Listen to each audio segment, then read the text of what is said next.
My name is Tony Gonzalez, and I am an academic advisor supervisor in the College of Humanities, Arts, and Social Sciences here at the University of California, Riverside. Today we gather to discuss the people, programs, and purpose of CHAS. Our program includes a student performance, a 40-minute presentation by Dean Williams, and an opportunity for Q&A with the Dean. But before we begin, here's a little about me. I have been at UCR for 22 years, serving in various roles, including career counselor, academic advisor supervisor for economics, political science, and the performing arts. I grew up in San Jacinto, small town, howdies, and earned both my bachelor's and MBA from Cal State San Bernardino. I am married and I have 2 children. Our son, Michael, is an officer in the Air Force, and our daughter, Anna, is a dance and substitute teacher. I am proud that UCR provides opportunities for so many of us to develop fulfilling careers while also supporting the region that my family and I call home.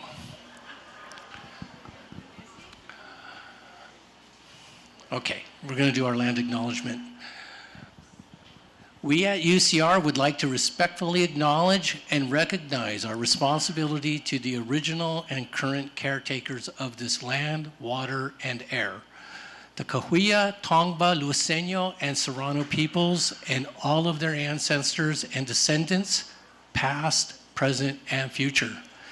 Today, this meeting place is home to many indigenous people from all over the world, including UCR faculty, students, and staff, and we are grateful to have the opportunity to live and work on these homelands. And now, it's a pleasure to welcome a CHAS student. Let's welcome to the stage, Deanna Pope. Deanna graduated from UCR in 2025 with a Bachelor of Arts in Music and Culture and a minor in Global Studies. She is currently a graduate student in our Department of Music studying ethnomusicology. Since 2016, Deanna has been performing with the Inner City Youth Orchestra of Los Angeles, the nation's largest primarily Black orchestra. Deanna will perform Saudade by Cesaria Evora. Please welcome Deanna.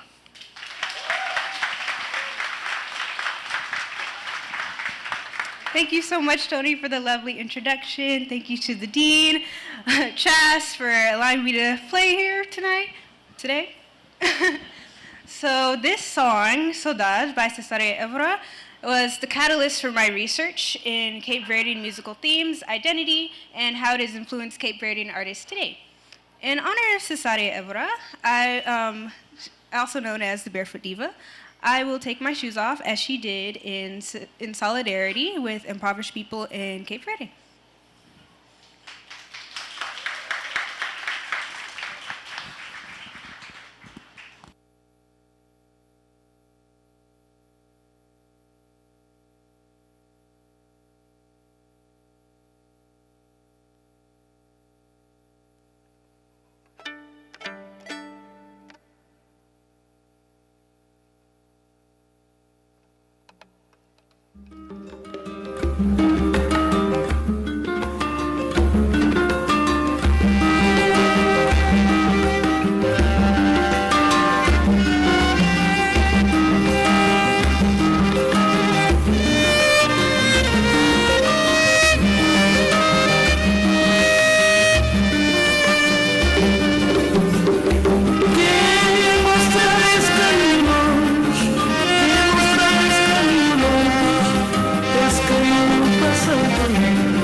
Thank you.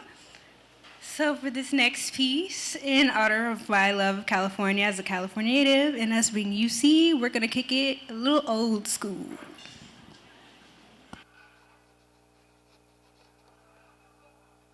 Might be old school to me, but I don't know.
Thank you for that selection as well. I was expecting you guys to get up and dance. Like, where's the energy at? It's the state of the college.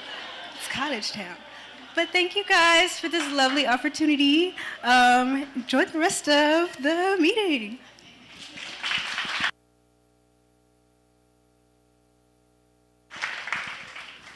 Okay, thank you, Deanna. And now let's welcome to the stage Professor of History and Dean of the College, Daryl Williams.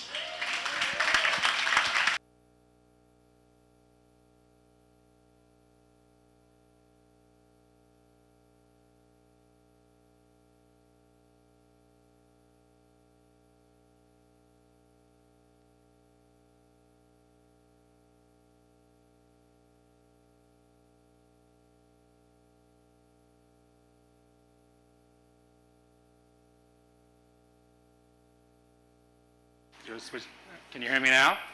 Oh, let me get some water.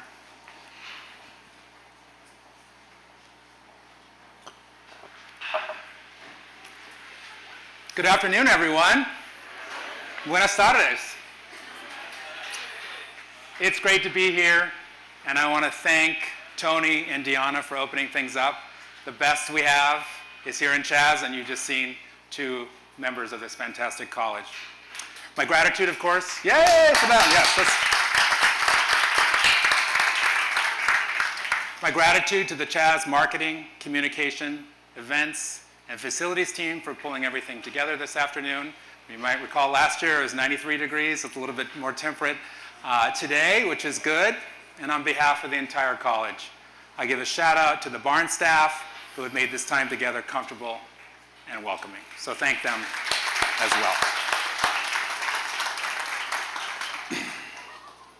So this current academic year marks my 5th as Dean of the college, and I'm proud to declare that the state of the college is good, with strong, dedicated, and stable leadership across our various academic programs and units.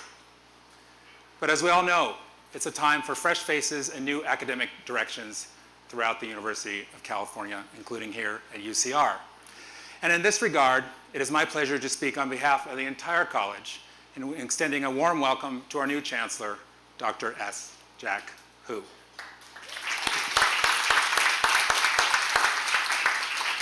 Although our Chancellor is unable to join us today, I extend an open hand to him to embrace the people, programs, and purpose of our college. And in that spirit, I begin today with a report out on what the Chancellor might be expecting of us. In an October 22nd message to the UCR community, Chancellor Hu reflected on his first 90 days here at UCR. And in that message, he reminded us of his institutional priorities to guide our path forward under his leadership. That message was built upon an all-campus leadership retreat, which was held on October 6th at the UCR Palm Desert Center. Here is a high-level summary of those messages along with corresponding action items. You take a look here. Today, we're going to delve into 3 areas bolded at the top from both the message from the Chancellor and also the retreat and the related action items to consider how they connect to the largest, and dare I say, or I will say, the best college here at UCR. Ooh. Now, the Chancellor is still new to our community, and what follows is a working dialogue of principles and possibilities. We know that we have histories in this college that we must protect, and we know that forces external to the UC bring uncertainty, anxiety, and even peril. Nonetheless, together and now, I ask that you join me in meeting the moment to demonstrate our commitments to the pillars of student success, research and innovation, and community engagement.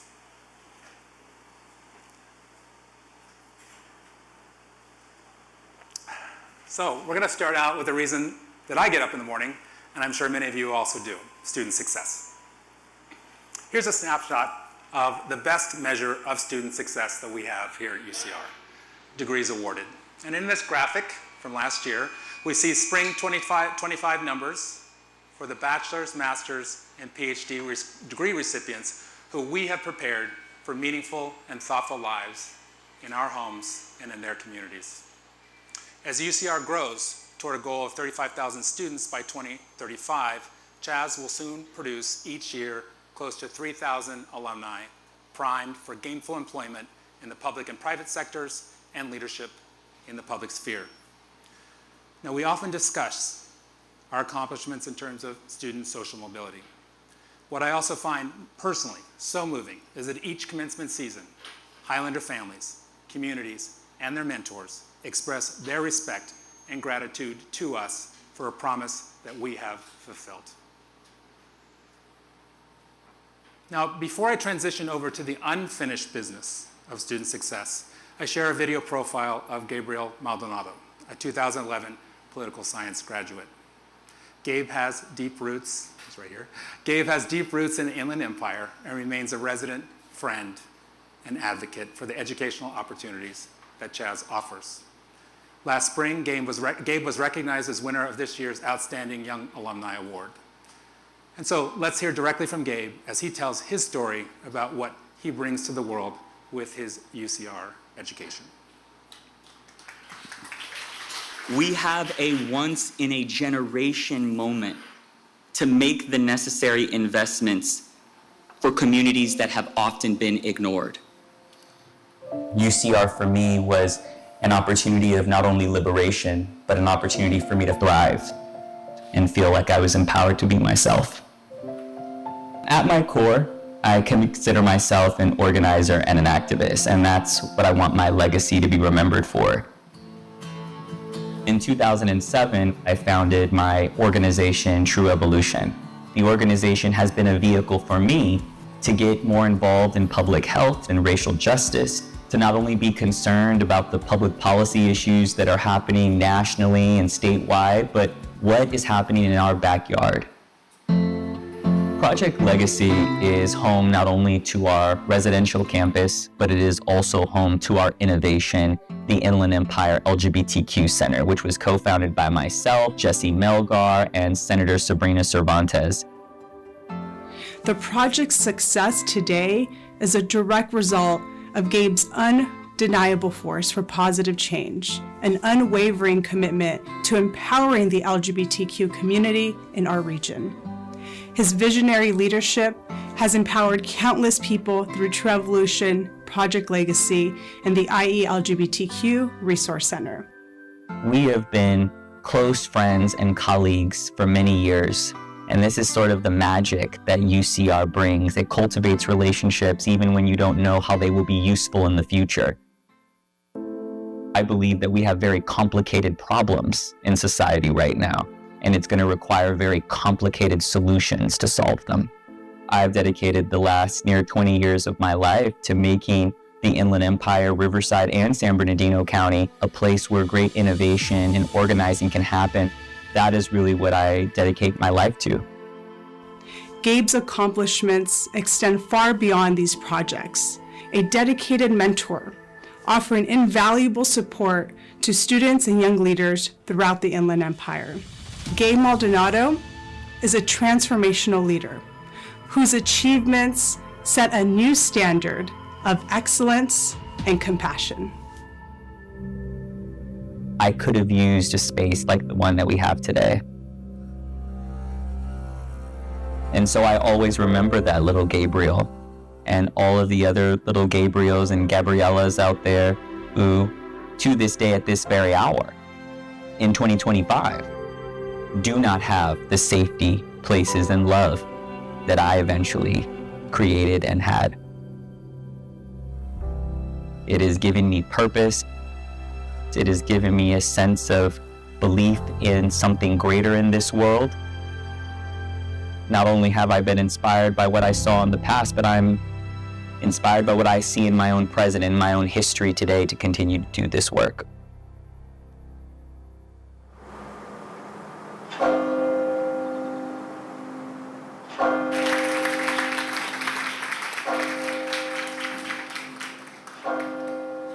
So let's celebrate and honor Gabe right here.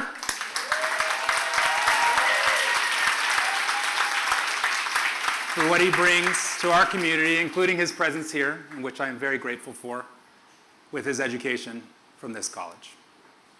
But I also think we need to consider the quiet part of what Gabe has shared with us today. Not all students are set up to succeed. Yes, it does take grit, but there are also institutional commitments to help students graduate and, like Gabe, become Chaz alumni. And this, of course, can begin on the first week, the first day of school, which is a way to say that we have an urgent need to address the uncomfortably large number of students who begin in Chaz but never make it to the commencement stage at Toyota Arena or the Student Recreation Center. For our undergraduates, nearly 25% of Chaz majors find themselves in this unfortunate situation. That's 1 in 4 do not graduate from UCR in 6 years. And as we know, the majority of them do not graduate from any four-year institution. So how must we respond? And I'm going to focus attention on the action items raised at the Chancellor's retreat and his messaging. First, we need better integrated data to identify students who are struggling and provide them with help. That means linking communication, advising, metrics, and peer support early and often. It also centers belonging as an academic goal.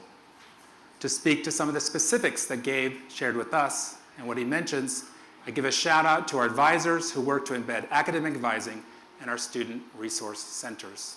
And some of them are back there who play an important role there.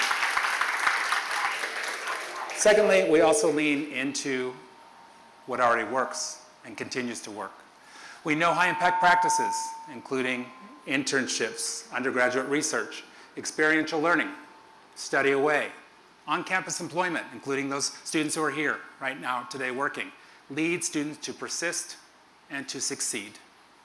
We need more such opportunities, and we need to see them more urgently. Here in Chaz, then, we lean into the 198 series, which should be across the college. Moot court, pre-law advising, and pre-law advising opportunities, and some of our friends are here for that as well. Mellon May's undergraduate fellowship program, and other high impact opportunities.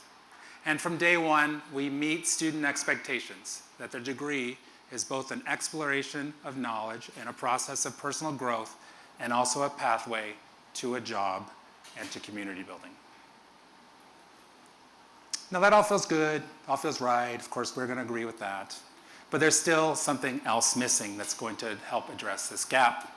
And we look at these numbers, we ask, what else must we do? As I signaled in my first State of the College, individual academic programs and the college as a whole must drill down into our graduation rates. And in this slide, we see campus at the top, Chaz at the bottom, 4, 5, and 6-year graduation rates since 2011.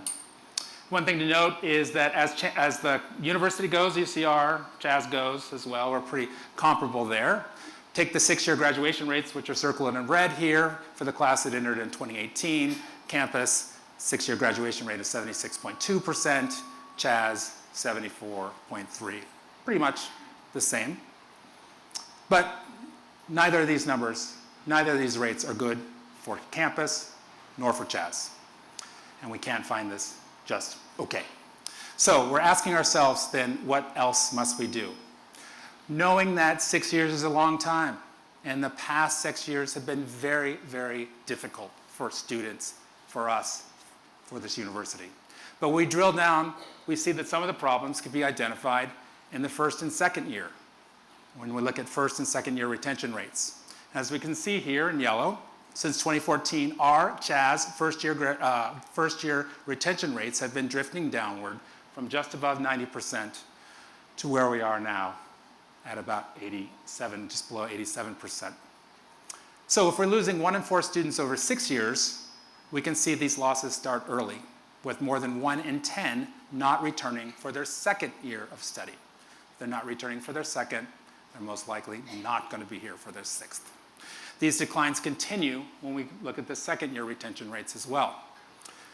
These losses can be mitigated when we embrace early intervention, expand high impact practice, and tie the course of study to the jobs and community activism that our students and their families demand of us. Let's put a numerical goal then on this. This is consistent with where we are with the Chancellor. join me in embracing a 90% retention rate for the fall 2025 cohort, which is 3.5 percentage points over last year, and an 80% six-year graduation rate for 2030, which is the class that entered last year, which is an increase of 5 percentage points over our most recent data. I'm going to submit the 600 faculty and staff that we have in this college have the agency and the wherewithal to meet these ambitious goals. To do this, of course, we're going to lean heavily first with Chas First. And I don't know if anyone's from Chas First is here right now, but they do this work from the first day of classes. And then we activate also our partnerships with the Division of Undergraduate Education, Res Life, the Career Center, and our ethnic and gender programs for a holistic approach to student success. Now, these are the goals for the college, and I'm going to take personal responsibility for them. Parallel work and accountability are also necessary in each and every academic program in this college. And I can give you an example in the Department of History. Is David Biggs here? I don't know from David Biggs. I saw some of my history colleagues here, but David is here as well. Juliet's here, among others. One-year retention rates, 92%. Six-year graduation rates, 92% right here. Six-year graduation rates, 82%. The department's on solid ground. And I would give kudos to past work in the department that have paid off nicely. But we still know that improvement can be made. In the coming year, I know from David and from the undergraduate director, among others, the department will be asked and will be doing the work to delve deeper into its curriculum, to examine sticking points, unnecessary barriers, and discipline-specific interventions that will move the numbers on persistence and graduation. The same work will be embraced, must be embraced by each and every academic major that we have. So Ryan Lipinski, our Assistant Dean for Student Success, Covadonga Lamar Prieto, our Associate Dean for Academic Affairs, will be joining each program to set major specific goals in graduation rates and in retention and to chart progress. I want to remind all of us that the Dean's Office directly invests over $500,000 a year in department-based student success initiatives. So the funds and the encouragement is there. And I ask each and every one to embrace that moment.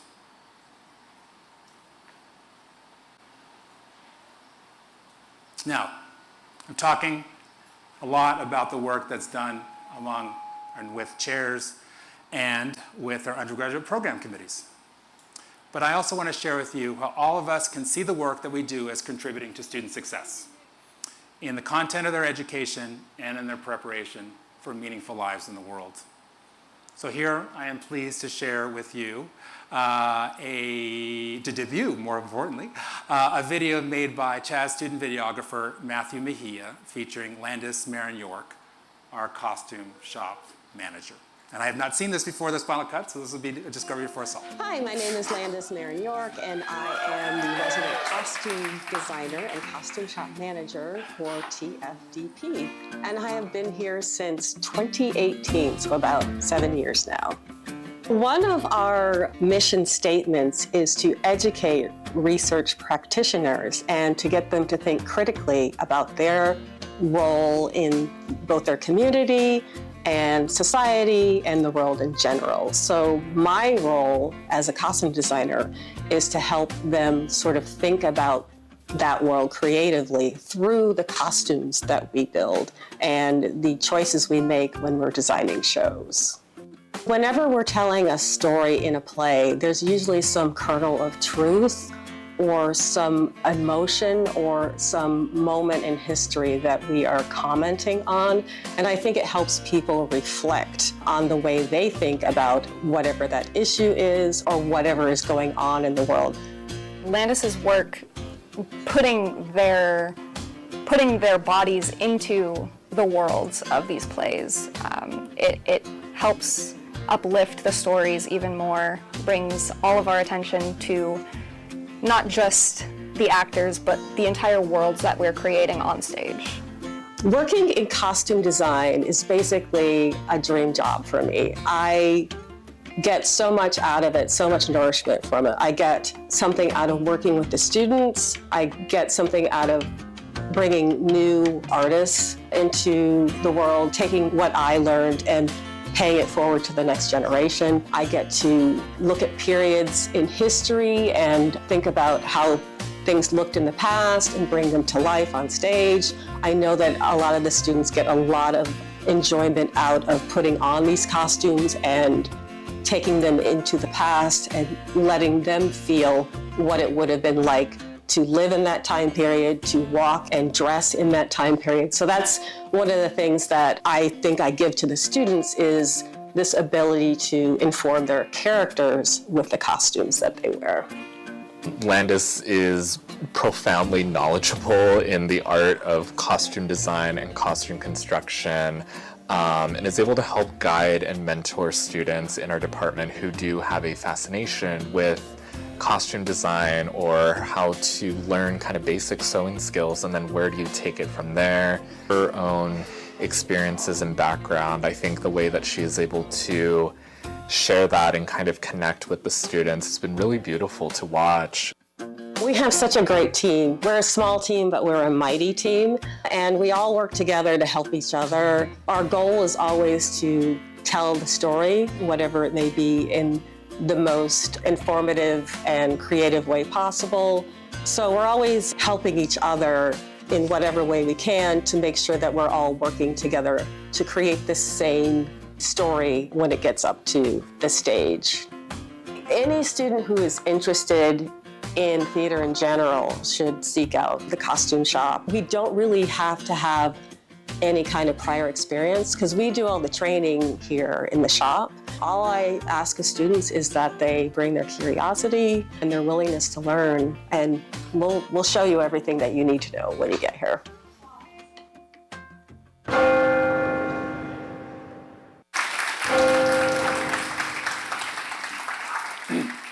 So there's a student-centered openness to Landis's video profile, and I want to thank her for sharing. I didn't see her earlier. Is she here? We thank her in absentia and commend the work that she does on its own terms and also its connection to student success. We're now going to turn to the activities and people that drive research and innovation, the second pillar shared by Chancellor Hu. CHAS boasts over 300 research faculty and postdocs and over 600 graduate students. And these individuals and their work are the reason that we are an AAU member institution. We look at some of the research indicators that the AAU uses.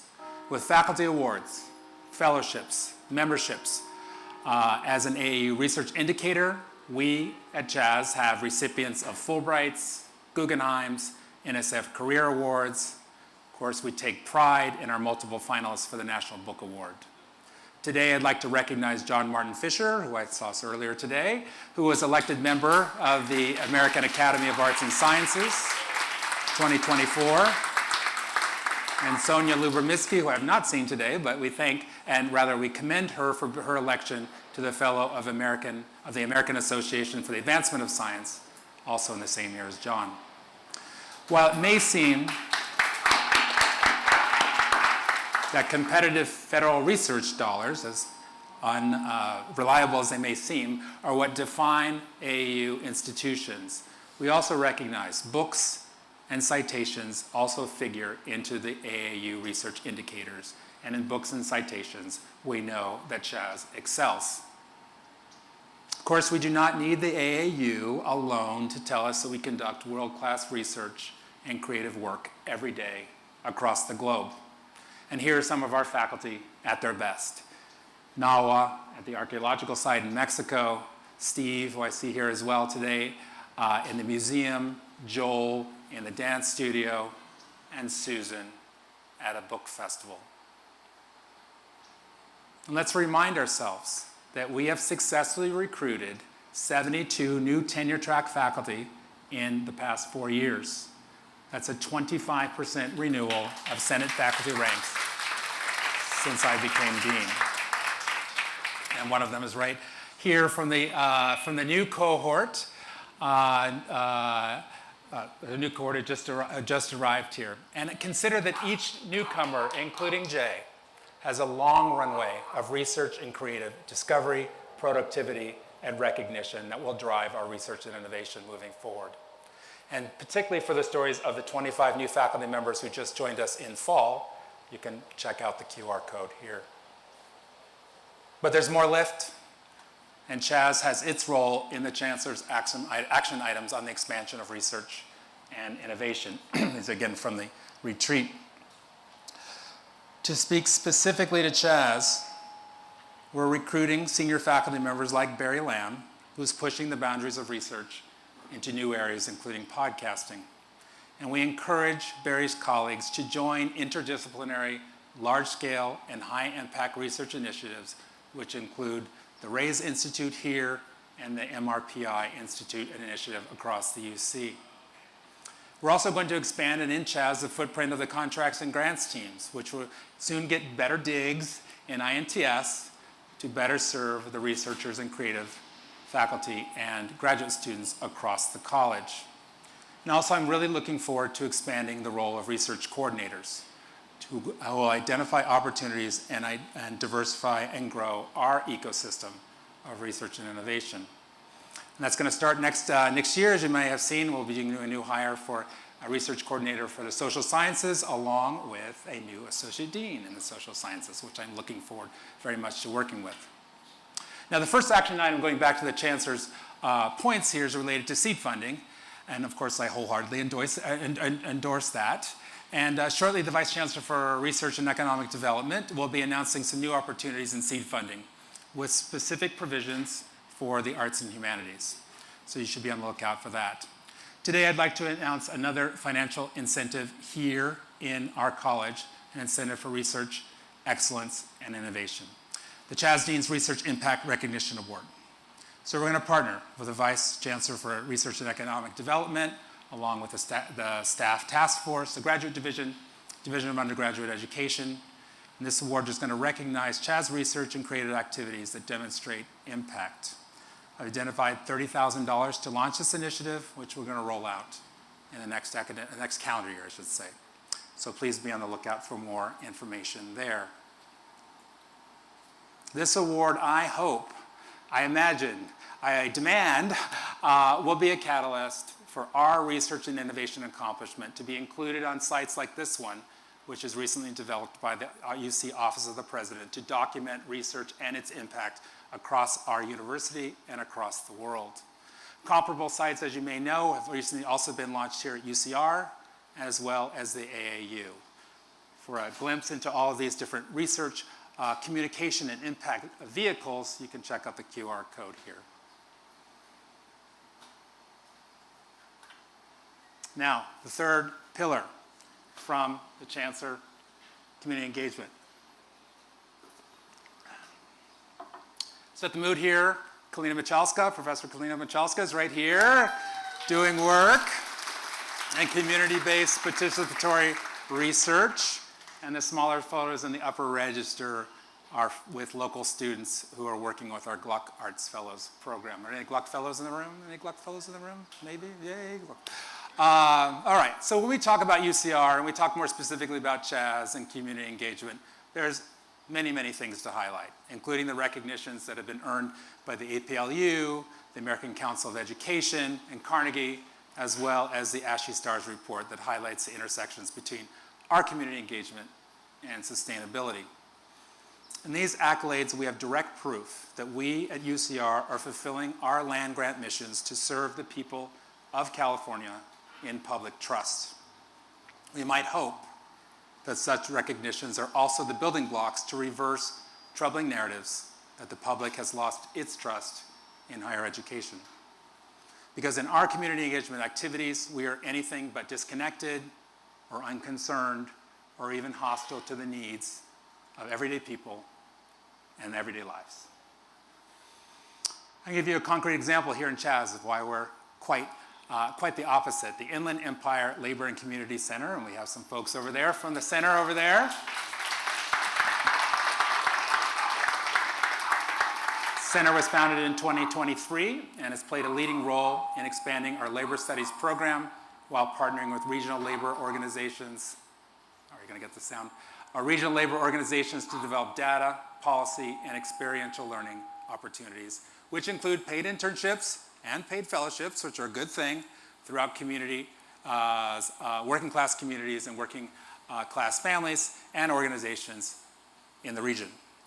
Over the past 2 years, the center staff has produced 2 reports that speak directly to our now in this region. The first, titled Pandemic, Polarization, Inflation, and Investment. Sounds pretty topical. And the second, Transportation, Distribution, and Logistics in the Inland Empire. I want to thank the center's faculty, staff who are here today and encourage them to continue this type of work for our communities and for our university. And let's look more closely also at the work of Professor Catherine Gudis, a public historian, and I saw Kathy just a second ago. There she is right there.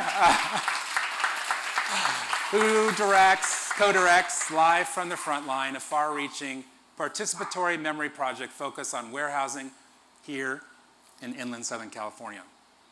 Working with partners at the University of Redlands, the Civil Rights Institute of Southern California, downtown Riverside, as well as San Bernardino-based photographers, this project combines archival research, oral histories, and interviews to create public and community-driven conversation, partnerships, and art installations.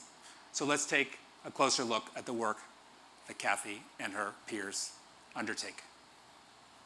Valley Truck Farms started, I understand, historically all the way back into the 1800s. And so being the pastor here for now 37 years, I've seen over the course of 3 decades particularly, the impact of what's happened as far as commercialization of this area.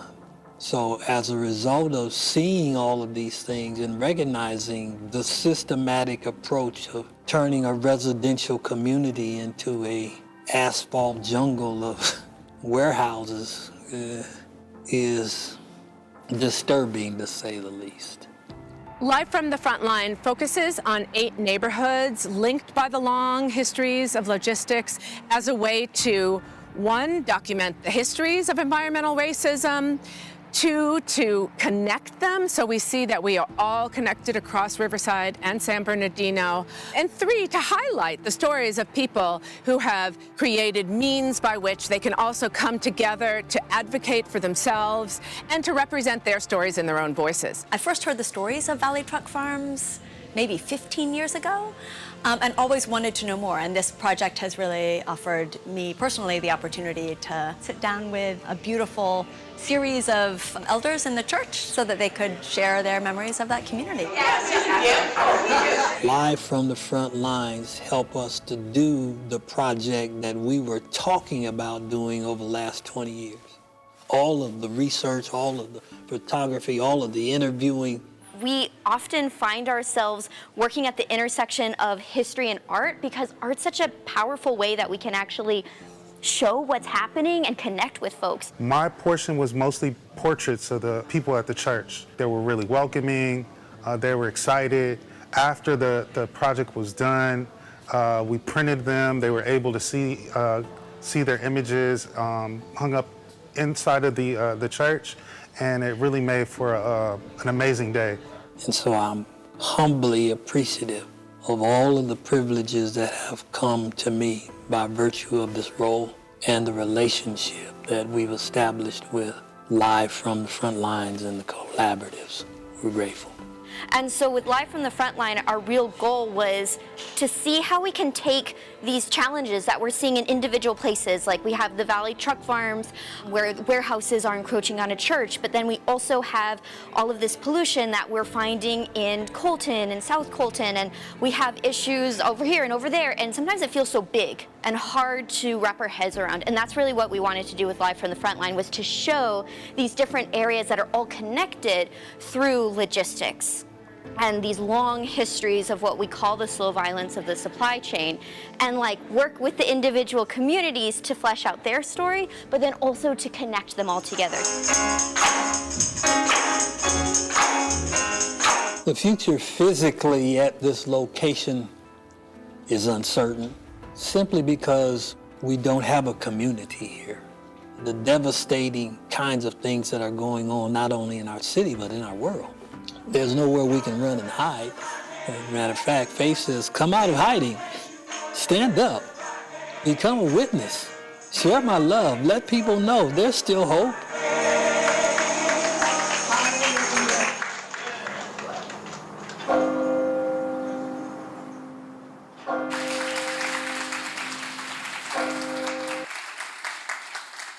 Let's give one more hand to Kathy and her colleagues.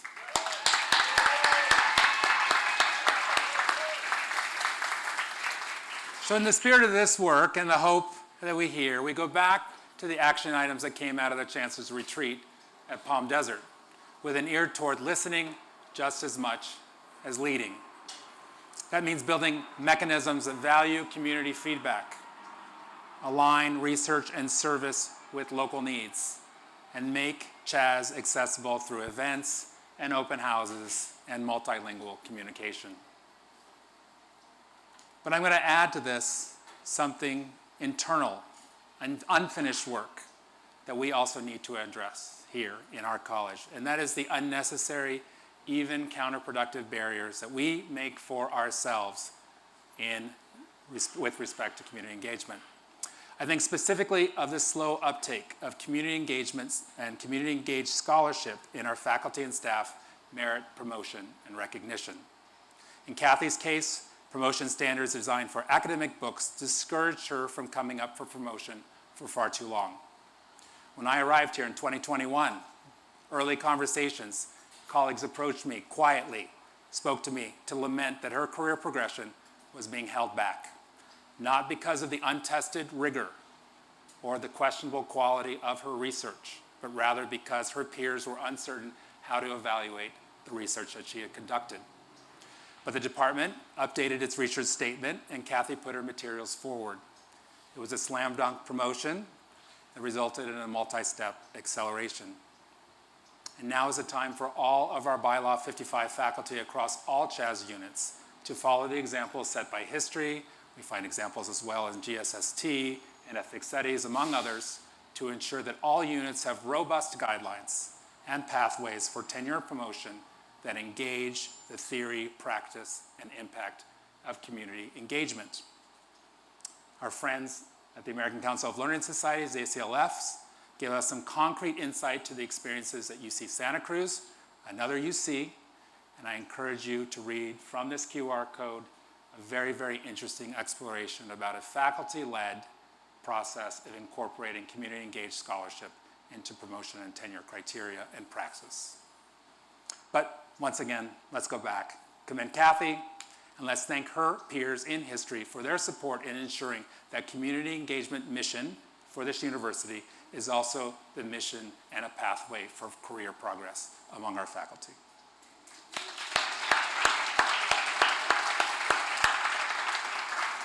Now I'm going to wind things down and turn to the Chaz budget.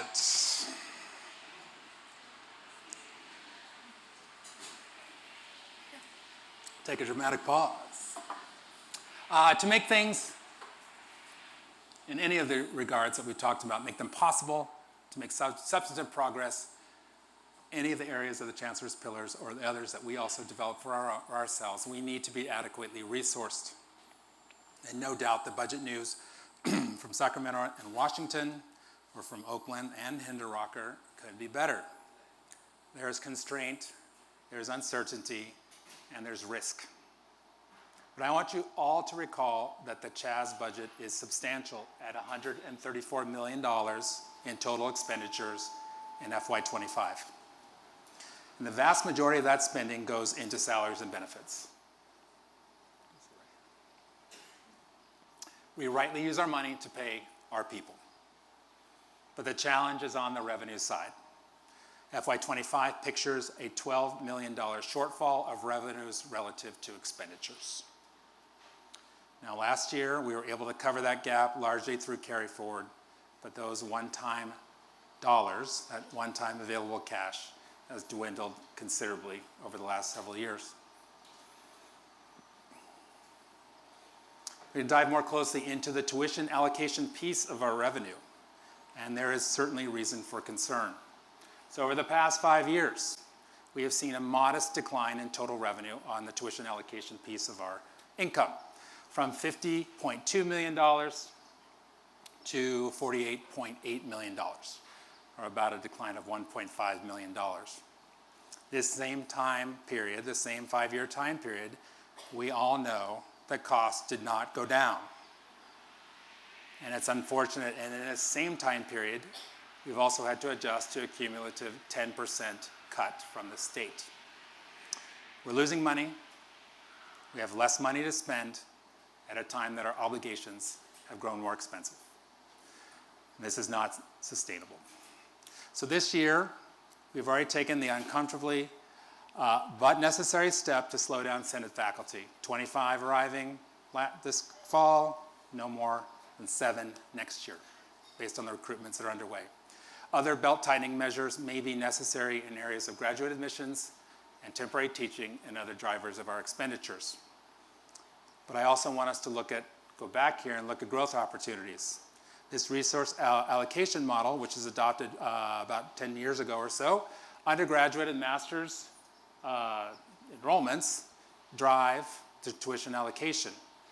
So for a 1% increase in the tuition allocation, which can be through any combination of majors or workload, resident or non-resident, will bring in an additional $500,000 in real time, because we have a very responsive budget model in which dollars in, enrollments in one year turn into dollars in the same year. So at our scale and the resources that we have, I think that 1% is attainable, perhaps even more than 1%, which is to say that our size is also our opportunity to finance our purpose and potential through enrollments. So it's this sense of purpose and potential that brings us to clearly a shining light in our sometimes anxiety-producing budget situation or scenario here. Last year, we blew past our philanthropic goals, securing $4.6 million in charitable contributions, foundation grants, and plan giving, which was 154% progress to goal. So let's take a moment to thank our Assistant Dean for Development, Eveline Samayoa, and her team, who's here, for blowing past the goal. I'm going to give Eveline some heartburn here. But in that applause, we also give her and our support for surpassing this year's goal of $5 million. And as we draw to a close, I'm going to offer a special spotlight to one of those friends who came to us last year with a philanthropic partnership and what it means to advance our mission. The Barbara Sinatra Children's Center Foundation recently made a gift to Chaz of $1 million. That gift supports research led by Misaki Natsuaki into the effectiveness of a global campaign for the prevention and treatment of child abuse. And you can learn more about that campaign at fightchildabuse.org, and it's right there up in the upper left-hand corner. The Barbara Sinatra Children's Center is based in Rancho Mirage, if you didn't know that, and it plays a central role in child services across all of Riverside County, including here in Riverside City. So as a college, we need and we're looking for future partnerships with local, regional, and national collaborators, such as the Sinatra Center, who are engaged in the same kinds of good work and research that we find here in Chaz. And I want to thank the center and its executive director, John Thornton, for their generosity and partnership.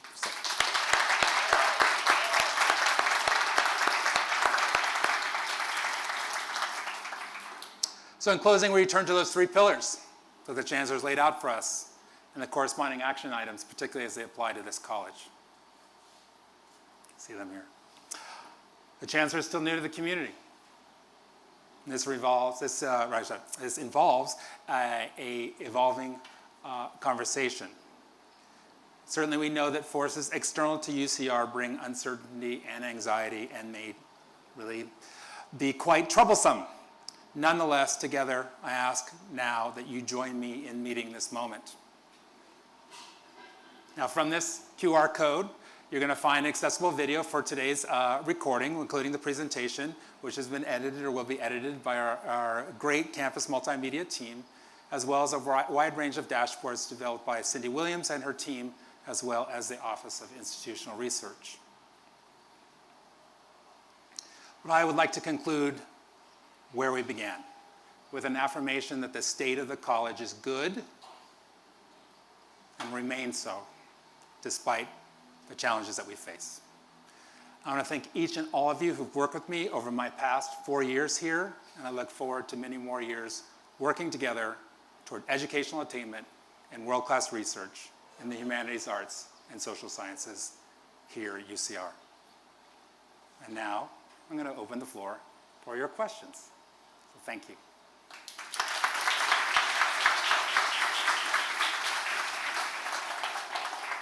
I'm my own MC, so yes. I'm sorry, I don't know your name, but.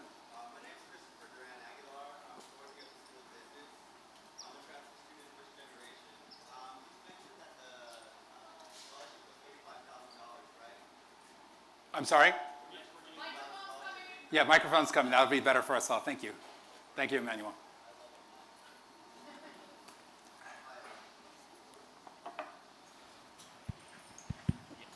Perfect. Hi, my name is Christopher Duran Aguilar. I'm a fourth year at the School of Business, first generation. I'm also a transfer from RCC. So you mentioned something about a $35,000 scholarship. Is that correct?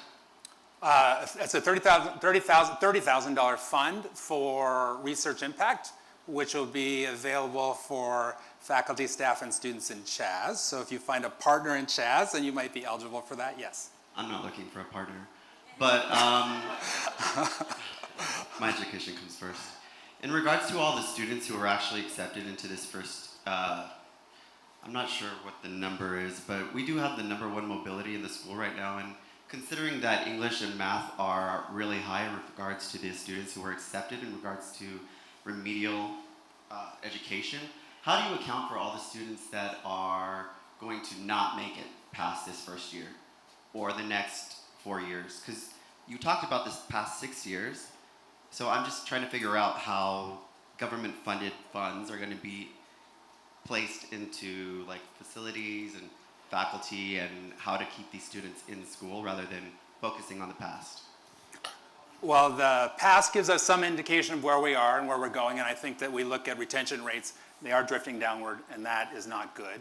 I think more specifically what we're doing right now this year are a range of interventions which start in Chafee 7 with some of the things related to students who haven't taken the writing placement exam, which is a leading indicator for troubles that they're going to have in their first year.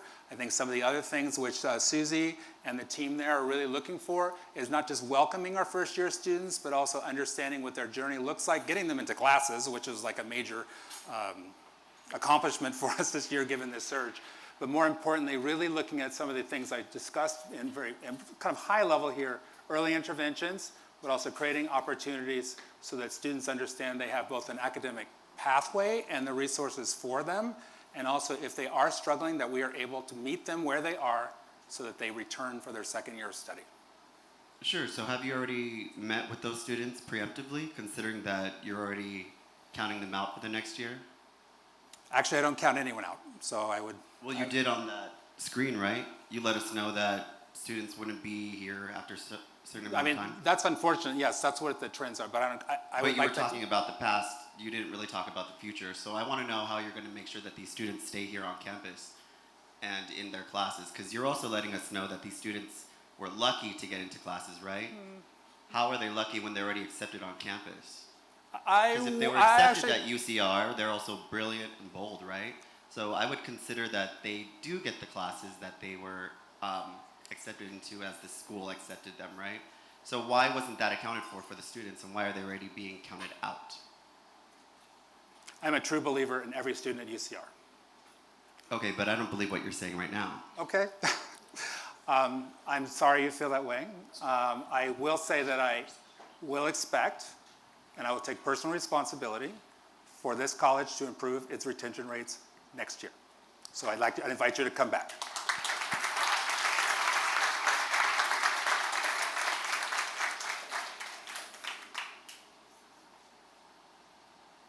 Other questions?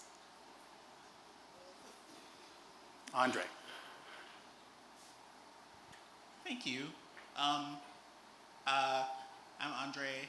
I'm in the Department of English. I'm one of 2 faculty equity advisors in the college. Yay, so Andre starting and out. Jose Luis are going to be, have joined us already as our new faculty equity advisors, and I very much thanks. appreciate them. So we have got a lot of work to do, and we have to like have the resources to do it and have the personnel to do it. Does the UC President's Office know what impact losing the funding for the hiring incentive for President's postdoctoral fellows will have on this campus in Riverside and on our college, which benefits so much from that incentive? And if they don't know, how can they find out? Okay, thank you. So if I'm a true believer in our students, which I certainly am, I am an absolute true believer in the President's Postdoc and Chancellor's Postdoc program. I said that when I was a job candidate for this job, and I remain so. And you can look at the record of the accomplishment we've had in this college. I'm deeply disturbed by the decision, parent decision, I haven't even seen any official communication on this, the parent decision to wind down or sunset the program. So in part, wow. In part, we need to get the official communication on that, and I will share with you all broadly. This is no secret that I personally communicated that to Provost Newman 3 nights ago on Sunday. That being said, it's deeply troubling. It's troubling because we're losing out on an ability to invest in faculty, well, a faculty pipeline who's already been in the UC, and faculty who are excellent, very high level of research and innovation and creative work. And we're also losing out on the dollars that come along with the subsidy. So the kind of combined loss is deeply troubling to me. I'm an optimist at the same time, and programs do evolve, including the President's Postdoc and Chancellor's program has evolved over its last 40 years. And I expect that we're going to be in a position so we can re-engage President Milliken, Provost Newman, the Regents, Chancellor Hu, Provost Watkin, among others, to imagine where we're going to go forward to continue and invest in faculty excellence, including drawing upon this tremendous pool that we have, which dates back to the 1980s, of very accomplished scholars.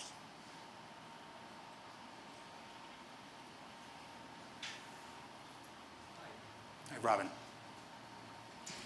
Hi.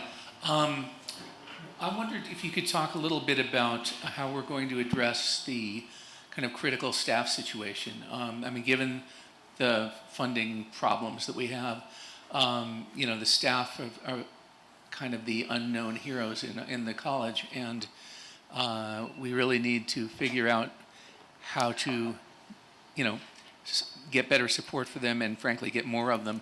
What are your thoughts on how we can accomplish this given the challenges we're facing? It was already hard, you know, when I arrived here, and it remains hard. It's probably going to be harder in the constraint of resources we have to continue to grow the staff. That being said, and you look at the total number of staff who've grown over the last 4 years, and Erica can help me, it's a total growth of 15 FTE-ish, okay? So we have grown our staff, invested in staff across a variety of ways. Staff task force has done a great job of not just laying out a pathway for sort of looking at where we most need staff, but also the staff that we have and that we're growing. You know, what are the areas that are not just about more people, but about career pathways, about belonging, some of the things we talked about when Kevin McClure was here just a couple weeks ago, about a caring university, and kind of a variety of different things about climate and leadership that staff play.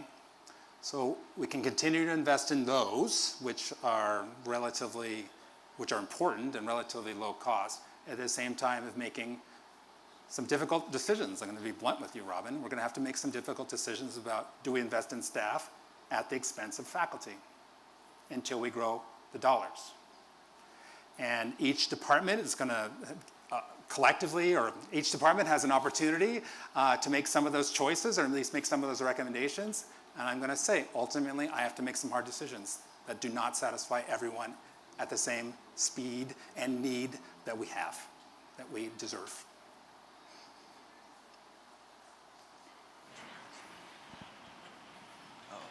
The mic behind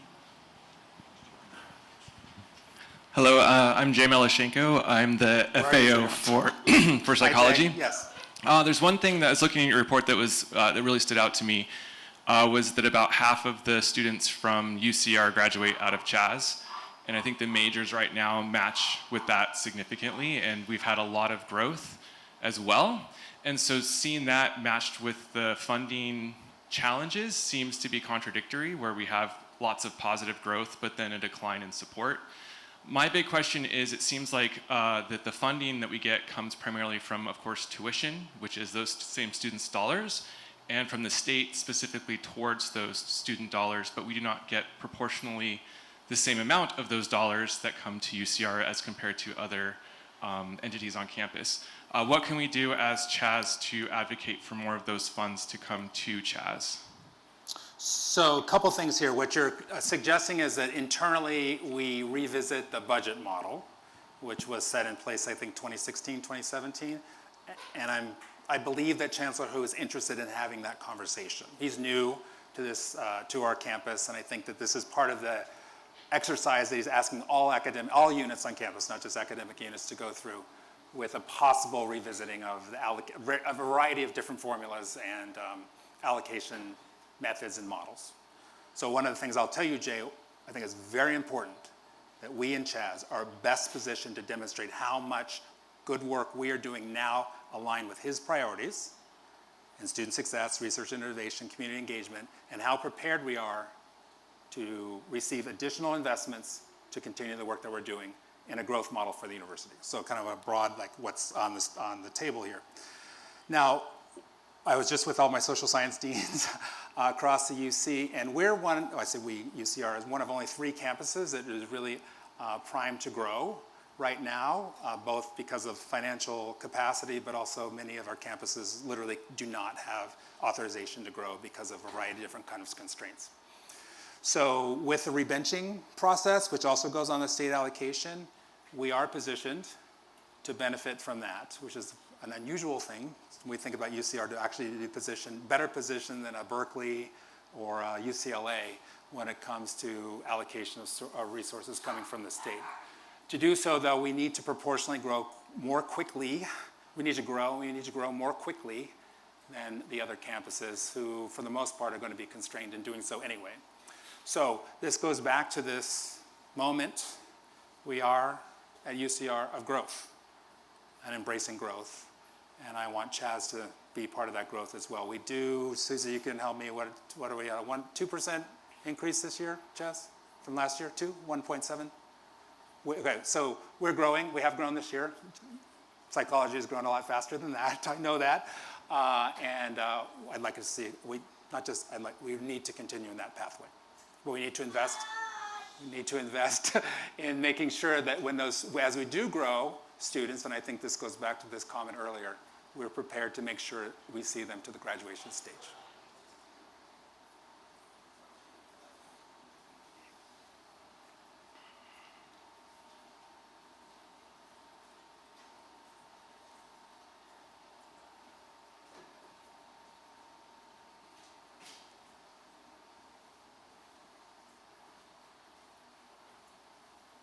Fun questions, hard questions. Trivia questions.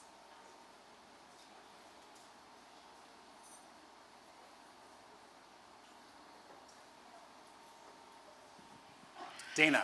Dana always has a question. No, you want to... I'm sorry, who's that? Victoria? Victoria. Okay, I always have a question too. Thank you so much for this presentation. You know, I'm really proud to be a part of UCR as an AU institution, and so I'm just curious if you can tell us about your vision about the increased capacity of students and teaching, and how that relates to faculty's ability to do their research in the given environment.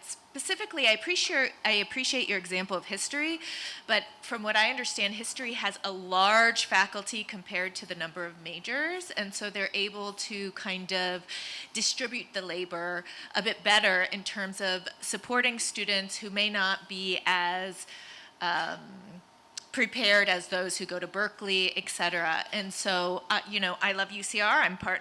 I was a first-gen student. I'm committed to our students, but the such the increased number of students, it's just hard to continue our research when we kind of have to teach so many more students, and if we have small faculty in our department, small number of faculty. So I'm curious as to your vision on how to kind of advice for faculty aside from kind of increase our workload, since our workload has already increased since COVID, and we work all the time. Thank you. Thanks, Victoria. So, Chaz is big. We all know that, and there's a lot of variety in Chaz. And I know that some departments are going to say that the number of faculty, we know the number of faculty relative to students varies tremendously across. The social sciences in general are really on outliers relative to some of the arts, for instance. But part of the nature of the discipline and history is of each department here.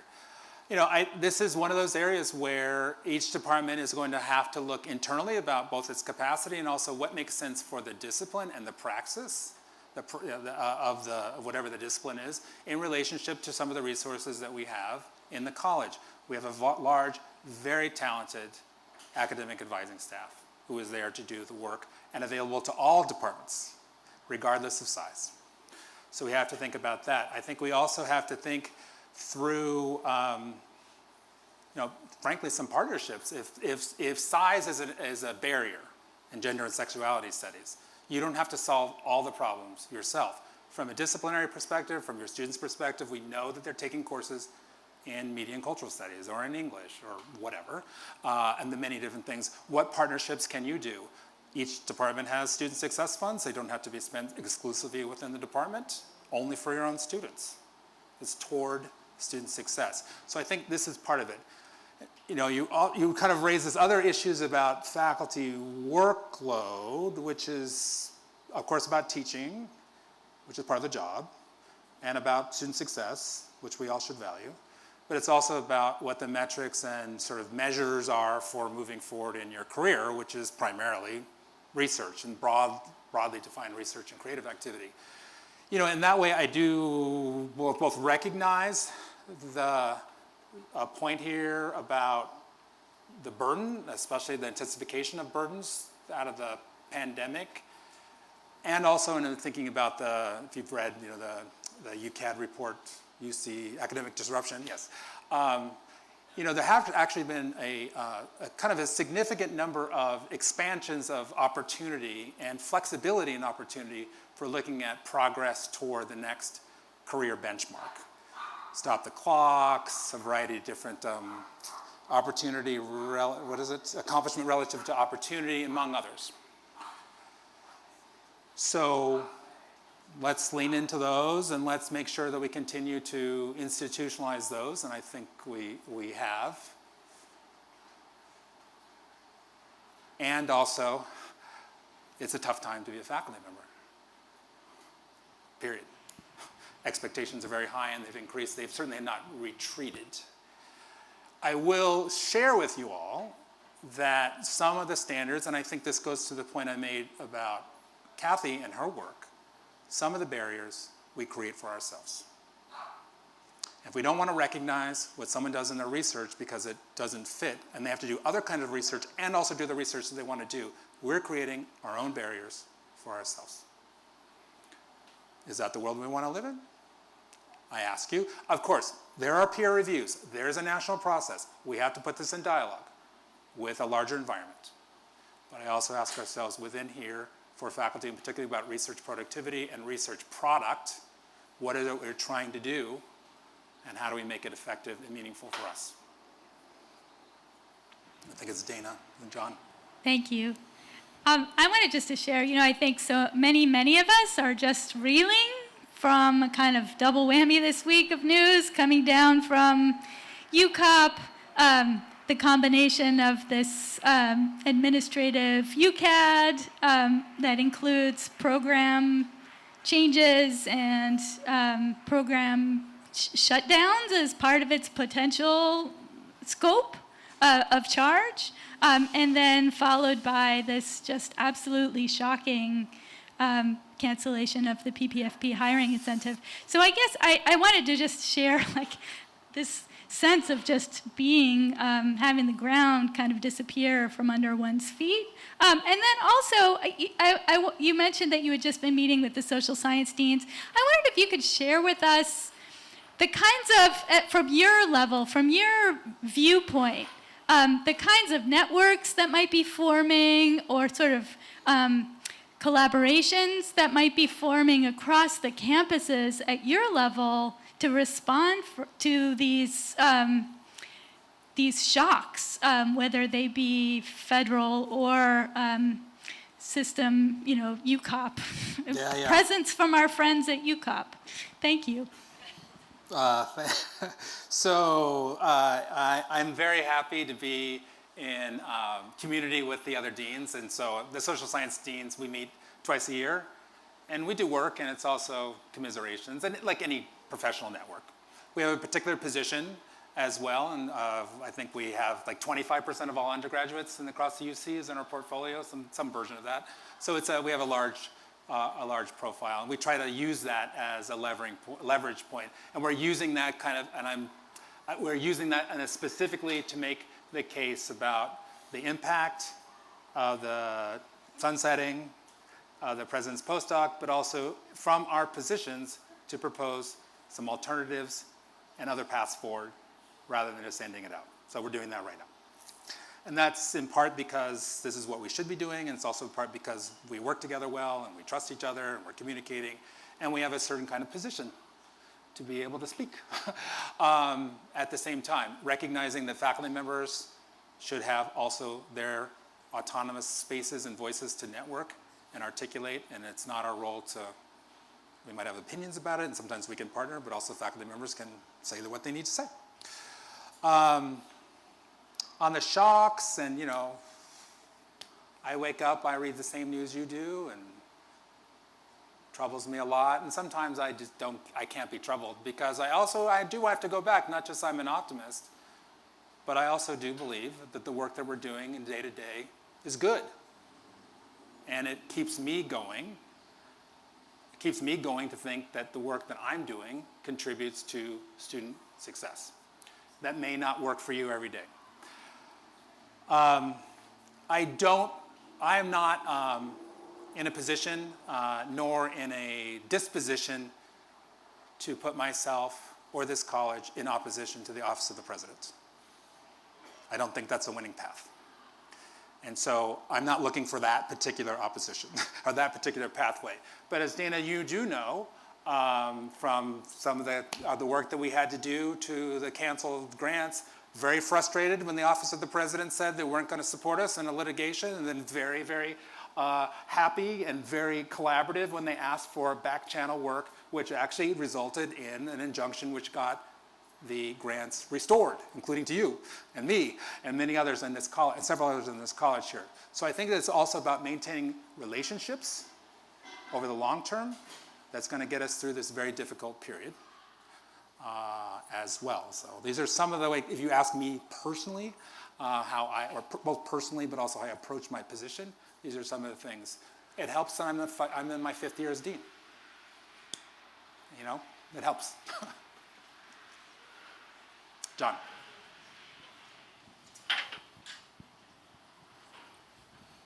Hi, thank you for the presentation. You talked mainly about undergraduate programs.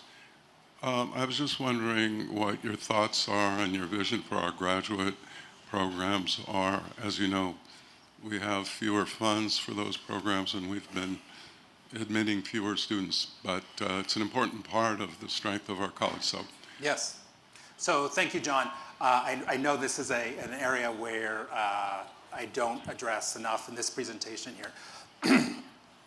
I will say that very comparable question came to the chancellor at the chancellor's retreat, and his sort of response was, we're going to deal with graduate education another day. He wanted to focus on the areas, and I'm trying to follow that. That being said, the last couple of years for graduate education here has been hard, to say the least. The UAW strike was very, very difficult, and it was very disruptive, and of course, both the relationships that were fractured at that moment, though I think we're in a reparative mode right now, but also the dollars were really significant. I will say that graduate education remains central to what we do in this college and at this university as an AAU institution, and it must be as part of the metrics that they use here. In our particular case, we have been in the unusual position relative to our UC peers of not having to intentionally decrease the number of graduate admissions over the last 3 years, including, well, the cohort that just came in. There has been a unplanned, but there's been some, I don't know, natural or not, we've under-enrolled slightly from our target admissions. The funds that our graduate students now have as academic student employees are better than they did before the strike, and that's right. That's correct. I've been working, as you and your peers know, though, I have to say, philosophy, you've been a little bit particular about the dean's fellowships to extend at least to some of our students, our best students, the 3/4 of fellowships that they had prior, and we know is a pathway to their success. I'd like to continue to expand that as well. But also recognize, with the new contract negotiations coming forward, the cost increases are going to be difficult to absorb if they're at the scales of previous ones. Those dollars didn't come from UCOP, didn't come from Sacramento, and now that the graduate funding is within the college, will have to come from us because we've got to pay the people the wage that is negotiated. It's going to be tough. So this is also, I think, part of what I'm asking, and Kova and I sit down with each academic program. We've been through 3 or 4 right now to ask them about what the state of graduate studies is in their program and what the future might look like relative not just to the market, as it were, other UCs are suspending admission or reducing admissions, but also what success would look like for this program. Part of that question, of course, is the size of the program, but also part of it is about the outcomes. And we do know that we have an attrition problem in our graduate studies, our graduate level. It's not the same dynamic we find at the undergraduate, but it's there as well. And we are looking into that as well as a way to, one, maximize resources, investment, but also to understand a student who's admitted and doesn't graduate is not a success story for the student, and it's not a success story for our program. And so look at what that looks like as well.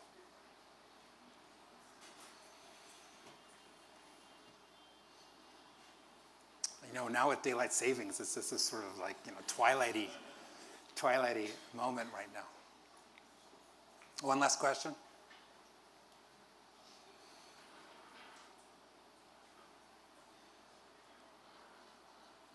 I know that there are refreshments. Still, I was told, like, how do we get a good crowd here for this? Well, you give everyone a free drink. I mean, come on. So, that being said, I do want to give a shout out and thanks to the staff here at the barn who've been wonderful hosts, and of course, the Chaz marketing team, the communications team, the events team, the facilities team, the IT team, who've also been with us to make sure that we are comfortably seated and that we're able to listen to one another and be in community and communion for this time in our history. So I thank you all. Look forward to seeing everyone in your day jobs, wherever that may be. And of course, we've got homecoming on Saturday, including a family homecoming, which I believe is tickets still available? Chaz Barbecue, that's a family Chaz Barbecue, which 11 to 12, 1 o'clock-ish? 11 to 1. And then if you want to stick around, you can go see Ludacris as well. And I will say it because I'm supposed to say it. I'm actually going to say 2 things. One, if you'd like to give to Chaz, we have giving QR codes here. There are various ways to engage the college, including contributing to Dean's Fund, scholarships, a whole bunch of different ways. And the other is I look forward to seeing each and every one of you join me in congratulating our 3,000 graduates at Toyota Arena and the Student Recreation Center in June. So thank you so much.